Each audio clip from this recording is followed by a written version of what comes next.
By now, we all know how that Super Bowl clash between Patrick Mahomes and Jalen Hurts went, so we're going to break down their cause and effect, take a look at who has the better golf swing, and at the end of it, I'm going to contact them and give them their rewards, which will be 4 crayons and a nice little sticker that you can just put on your forehead and say you are the victor. Let's get down to it.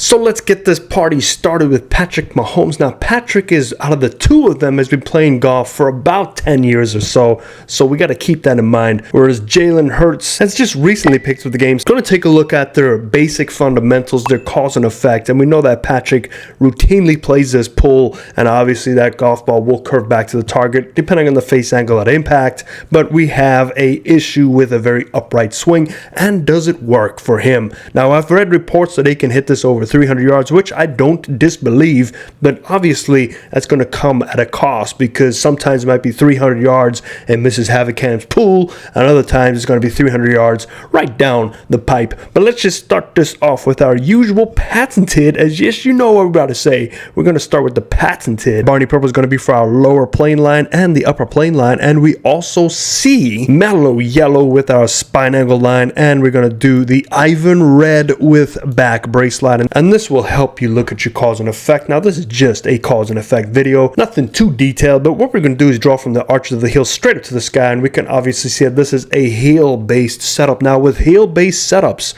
what you do find out is this area in between your preset planes right there gets wider and wider. Why is that? Well, because you sit back on your heels, your arms typically hang more closer to your body, which we see there occurring, and obviously if you have a longer arm, your plane line gets wider anyway. But the wider you have, the more room you have. And as we've come to find out, that if you are set up on your planes, you typically have a flatter or shallow swing plane. But let's just take a look at what happens. Now we take that club back, we can already see that the hands have veered slightly above that lower plane, and I understand why, because there's not a lot of room, because his hands were so close to his body to begin with. Now that could come at a cost, and do we see that cost occurring here? His shoulders do a really good job of staying where they should be, and basically if we take 90 degrees from that spine angle, do his shoulders do a pretty good job, so we don't lose a lot of tilting going on here. And because it is a heel based motion, the top plane line, he wants to stop right about here. You see how his arms are pulling back inside, but we also notice what is happening is his head is moving slightly forward to compensate this. So a couple things could be occurring, and it's not exact of which one is which, but because that head is moving forward,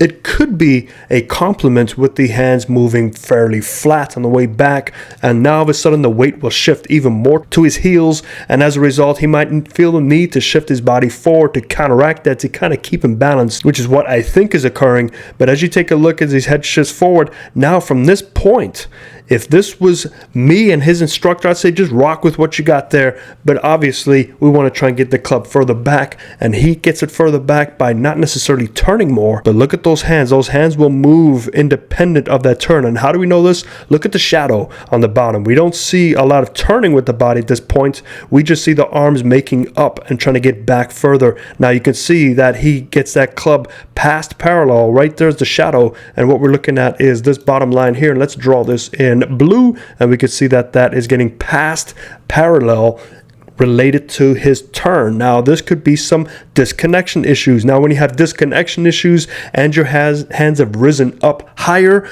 based on your tilting, now you're going to have some issues, because now you're going to be pretty steep from that point. Unless you're able to reconnect that on the way down, you're going to have a very steep angle, and your spin rate's going to be a little bit off, but you're going to wind up with the club closing a lot, because you're going to be pulling across the line, and we start the ball well off to the left. And now with your path significantly left, it could curve back a lot of the times, but some of the other times you double cross yourself, you close that club face relative to the path, that's just a dead pull, and now you're in Mrs. Havenkamp's cousin, Mrs. Jabroni, and you don't want to hit one of Mrs. Jabroni's pool, because she packs a gun and she'll take care of you differently. But let's take a look. He does get the club deep enough, so look at the line running from his centerness. That club meets that centerness, but it doesn't really meet it correctly because he is disconnected. Now the problem is let's draw our patented, yes, patented triangle check. And what we're going to do is draw the elbows together, and we take a look. That is going to be a very steep first move down.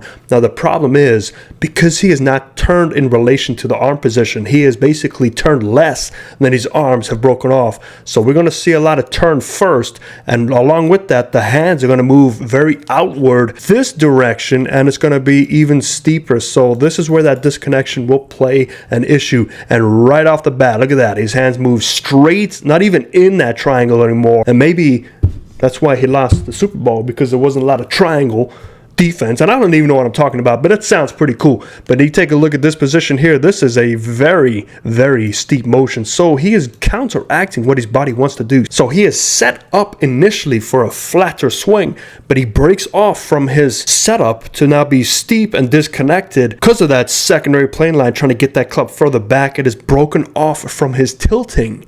So now if you take a look at the relationship between his tilt and his arm position, his arms are way up there when you relate the two. From this point on, all you got to do is use your God-given talent as an athlete, and we all know how athletically talented this person is, and he gets away with a lot of this. We see the hands and arms crossing back in front of the chest. We get that delivering whatever power you can create. Look at the exit path. So we see the exit path is much lower than the entrance path, so we know we're moving our club path well left, and as a result, I'm pretty sure this ball started well off this way, but then probably curved back down to the middle of the fairway somewhere. But some positives that he does, and this is what allows him to get away with a lot, is if we take away all these lines, we're just going to draw a couple lines here. We're going to do the spine angle line and the back brace line, and we're going to go from address to impact. There's address and there's impact. So we can see that he is still able to maintain his posture somewhat. Even with those steep hands and arms, he's still able to stay relatively in his spine angle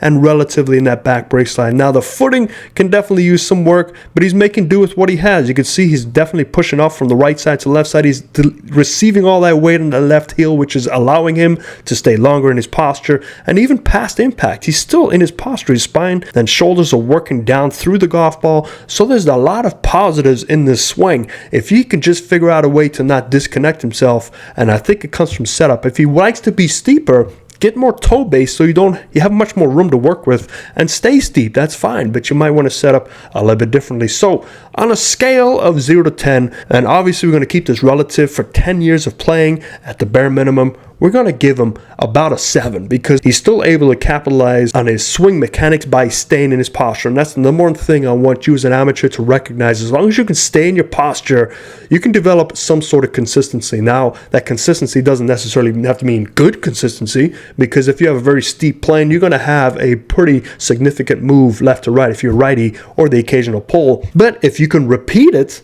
hey, you can play some golf, unless you get to a hole where the whole left side has got these tall trees. Now you've got some issues. You might have to do a punchy little shot to get in the fairway, but consistency is key. Now, if you want to get consistent, you have to figure out how to rein your posture just like he does, but then from that point, you can make your adjustments according. So let's go check out Jalen Hurts now, because he is a pretty new golfer. I would imagine he's only been playing for a year at the most, based on the videos and information I found out. So let's just check him out real quick. Now we're going to play this over and over again. Now Jalen is ambidextrous now, and this is a pretty cool thing to learn about him, that he is actually able to hit from both sides. Now he is a right-handed person, so you would assume the right-handed swing is his natural ability, but we're actually going to take a look that he is a left-handed swinger by nature, and it kind of makes sense. You know, if I had to go and redo everybody's golf swing, I would say if you're right-handed, you better swing left-handed, and if you're left-handed, you better swing right-handed, because I'm under the impression that your dominant side should lead into the impact position.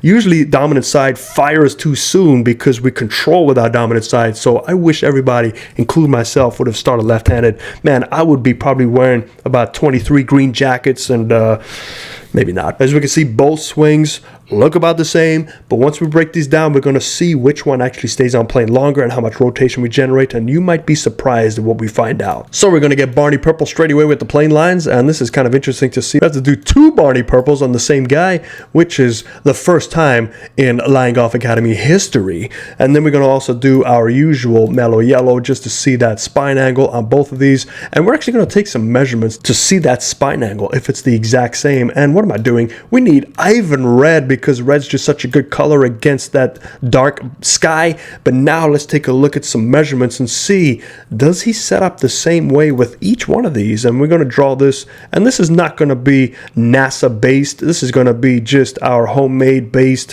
one-man show idea of what is correct. And we can see, look at that, 132, 134. It's about the same for both of these, so it's pretty cool to see that. But let's take a look at this motion on the way back, and we can start to see which one stays on plane. They both do a relatively good job of staying on plane. We can see the hands on the right side veer a little bit higher. The hands on the left side do actually go inside more. And what we can do is look at the top of the swing, and man, we see that rotation now. They're both lifting up their lead foot, so that's going to help them open up more. I think the one on the left side definitely looks more turning towards us. We see the club getting further back on the left side. We can see the club crossing the line quite a bit, and that's usually a result of you turning a little bit too much and get your arms involved. Where the one on the right side, you can see that thing is slotted pretty nicely. It's pointing at his target, and there might be limited rotation even though both legs are up. The one on the right side looks like it's a good amount of rotation, not too much where things get a little crooked. Let's just take a look at that shoulder tilt relationship. So 90 degrees from that spine angle would be about there on both of these. So let's get that set up first of all, and we're going to take a look at the shoulder tilting. Do we have good shoulder tilt? We need Ivan Red to show us. Both shoulders, we lose a little bit of this tilting. I would say the one on the right is definitely less tilt loss, but the key thing is let's take a look right at impact. Which one slots better? So let's take a look here. Bam, look at that one on the right side. That thing is just sitting perfect. The one on the left side starts pretty steep.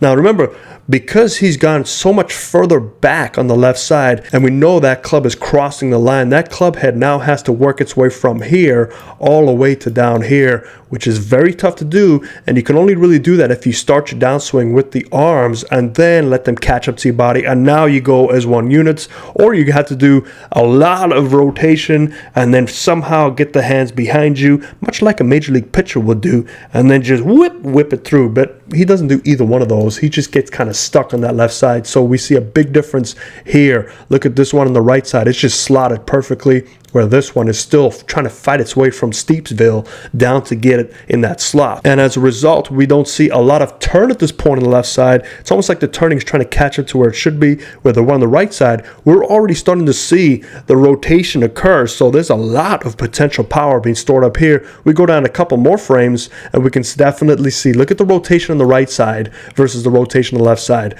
We are already rotating into the target. We're already releasing our hands at this point. The one on the left side is still playing catch up. He has now just found the club in the slot, but it's still pretty steep. Next frame, we can see it's going to stay steep where the right frame, as we both strike the golf ball. I mean, look at the difference here. Look how much more rotation we have going on here versus here. We're still kind of stuck. Our weighting stuck on our toes. Even though our weighting stuck on our toes on the right side, we still have a clear amount of rotation, and he is maintaining his posture a lot better. So look at that posture at impact, back brace line, versus this posture at impact. Let's go back to setup, and we can see, oh yeah, look at the one on the right side. He's definitely remaining his posture a lot easier. So lefty is actually the better swingers. And one more look past impact. Look at the amount of rotation again on the right side versus the one on the left side. Look at how this trail shoulder has gone through the impact zone, where this one's just basically facing the target. So if that could be a bird on his tree in the backyard, I'd say you gotta go left-handed. So if anybody knows this guy, tell him swing lefty. He will be a really good golfer. Righty, still pretty impressive that he can do both sides, being pretty new to the game. And just look again, we're going to watch this over and over again, and which one looks a little bit more fluid. Look at that one on the right side, just slots it and turns. One on the left side, we have a little bit too much rotation, and then we're just kind of dead and steep, and we can see that pull on the left side. So what would I grade these two? Keep in mind, he's only been playing for about a year, so we're going to keep the grading system stuck for about a year player. I'd say the one on the left, if this was a year player and he's strictly swinging right-handed, I'd give him about a 5 or a 6, only because he turns too much, comes out of his posture, and he doesn't really get that club slotted effectively enough. One on the right side, you got to give this about an 8 or a 9, just because for after a year of playing, being able to slot it that good, keep your balance, rotate. Look at that rotation around that lead leg. It's just very impressive. A lot of good things going on with the left side. So for number-wise, I got to give him the better swing. So who do I give the crayon and sticker award to? It's a close one. I have to think about how long each person has been playing and their abilities. And we see that one's righty-lefty, and they're pretty impressive with that righty-lefty action. We know that Patrick Mahomes can hit the ball a long way, and he plays a pretty good amount of golf, and I believe he's about a 7 handicap. I would still have to give the better swing fundamentals to Jalen Hurts. You can see the way he sets up, maintains his posture to impact a little bit more so than Mahomes. The way he can slot the club coming straight down that shaft line, more so than Mahomes. Both are very capable athletes, as we know that they are, but for golf, sorry, gotta give it to Jalen Hurts. I guess he's 2 for 2. I'll see you next time. Hope that helps you. Fairways and greens.